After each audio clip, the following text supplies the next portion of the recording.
মুক্তি, ছাত্র মুক্তি, শিক্ষক মুক্তি, শিক্ষক মুক্তি, ইনকলাব, রাইটার দল, রাইটার দল, রাইটার দল, ইনকলাব, ইনকলাব।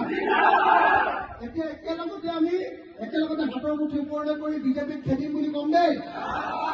মই কৈ যাম, লগে লগে আপোনালোকেও গাই যাব। তেওঁলোকৰ ঠাইখিনি কি বুলি কওঁ, কৃষ্ণই বুলি ক'লে হ'বনে? আজি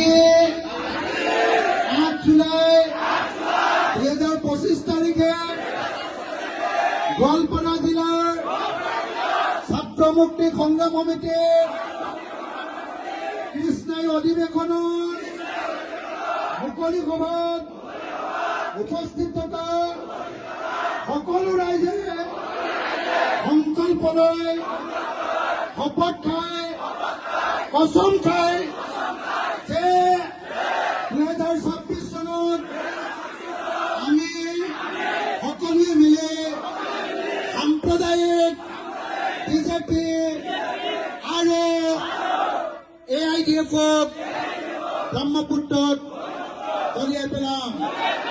যেতিয়ালৈকে বিজেপি আৰু AIDF-ক অসমৰ পৰা খেদিব নোৱাৰো, তেতিয়ালৈকে আমি শান্ত নহওঁ।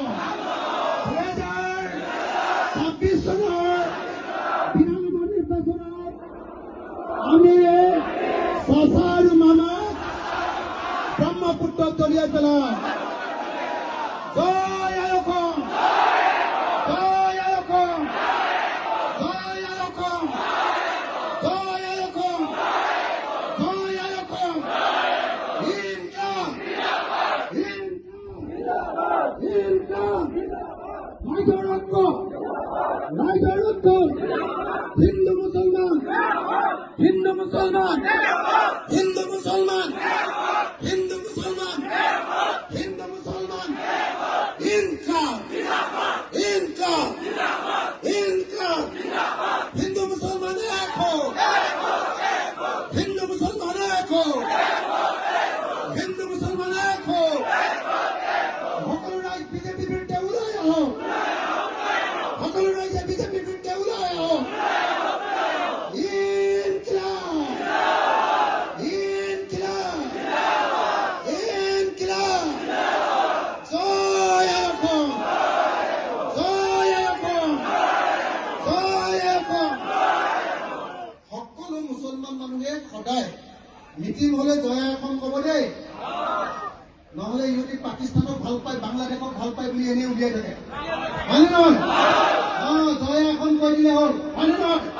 জয় অসম, জয় অসম, জয় অসম। হিমন্ত বিশ্বত তুমি চাই যোৱা মুছলমান মানুহে কেনেকৈ জয় অসম কৈ আছে। যিবিলাক বহি দিছে উঠি দিয়ক, আকৌ এবাৰ জয় অসম, জয় অসম, জয় অসম, জয় অসম, জয় অসম, জয় অসম, জয় অসম, জয় অসম।